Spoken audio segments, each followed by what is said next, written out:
Hi guys and welcome to Angling For You, and today you join me on the bank at Birkwood Fisheries and we're on Molly's Pond today, and we're going to do a little bit of an unboxing slash review on my new pole.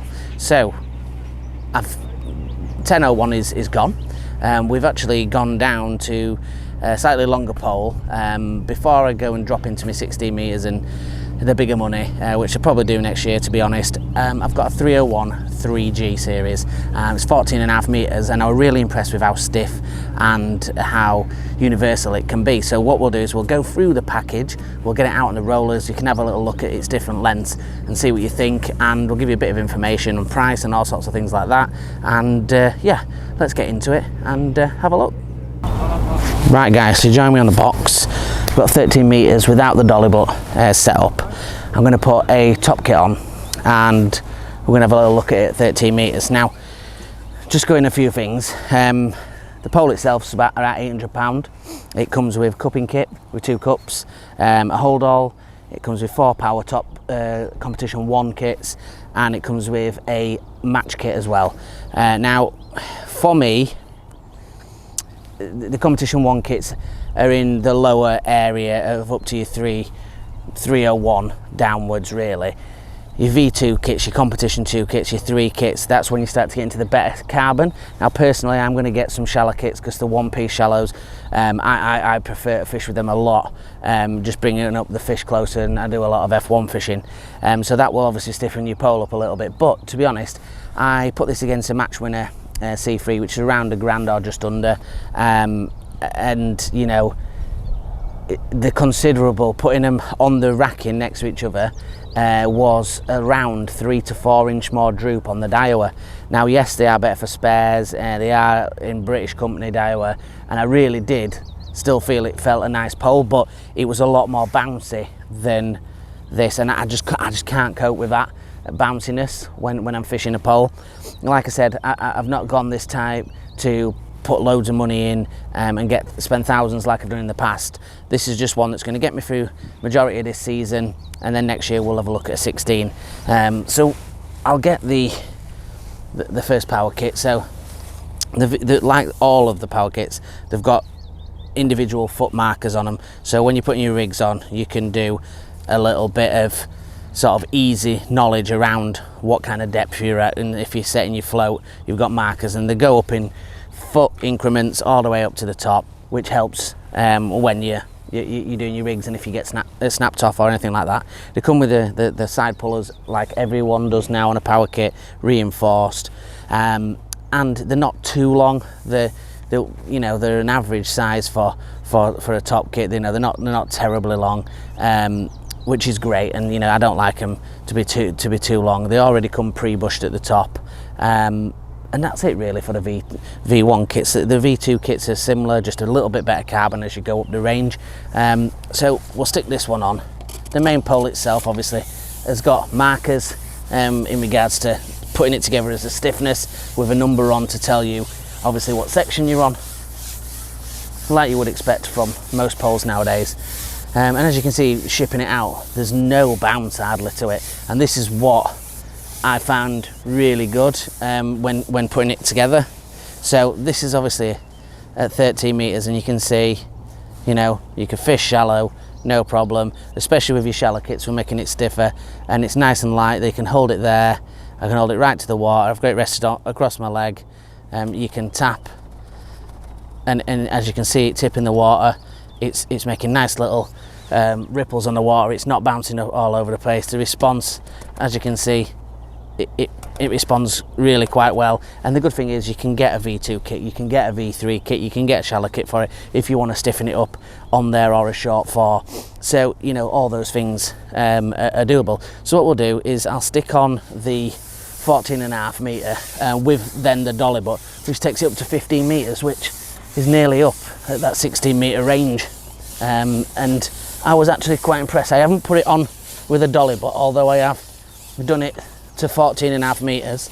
I've not done it with a dolly butt on, so it will be interesting to see if that does anything. So join me a couple of seconds, we'll whiz to that and we'll have a little look. Got the 14.5 metre section on and the dolly, but now I've not picked it up with a dolly. I was fairly impressed with its price bracket with a 14.5, to be honest. And I must take my keys out of this pocket though, because they're not in the best scenario for resting my pole on, so I will do that before I start properly fishing. And it's weird shipping out a long pole, because I've fished with a margin most of the winter at 10 metres. It's weird fishing with a longer pole.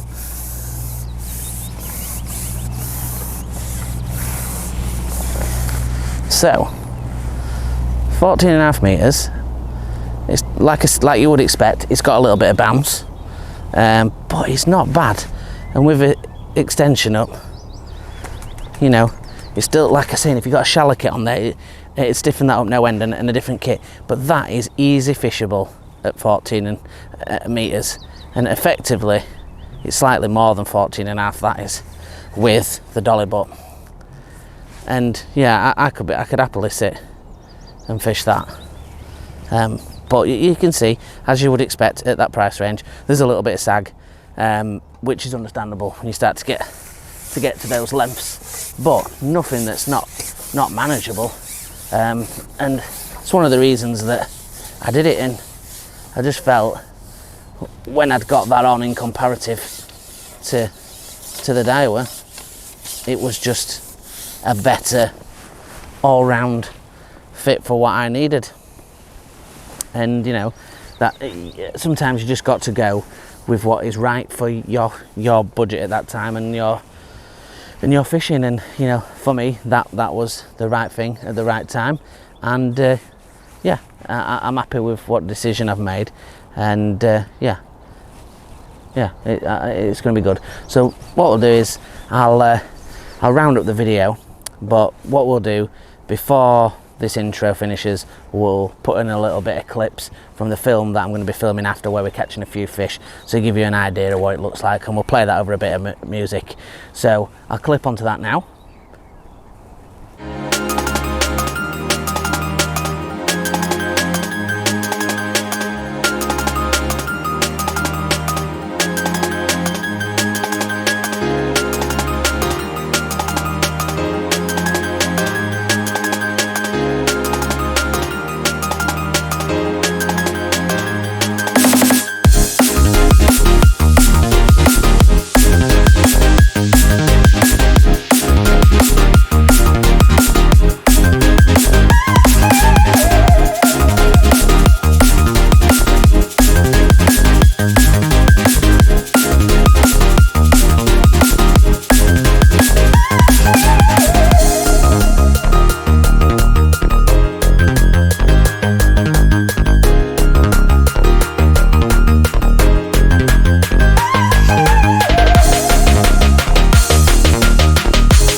Right guys, we're back from that, so I'm going to finish the video off, and if you want to join us on the Facebook at Angling For You, that would be fantastic. If you want to join us on the Instagram at angling_for_you, and post your pictures, and if you want to look through the playlist, have a look at all the different products that we've got, feature films and all sorts of different things that we've got going on, then do that. And we're close to that 10,000 subscriber, so if you could subscribe if you're not, and share with your friends. We're going to be doing a sort of £250 rod and reel MIDI combo giveaway when we hit 10,000, so that'll be a nice one. So do share, and we'll be linking the subscribers in to give a chance to winning it. So thank you very much for watching, and until the next one, tight lines.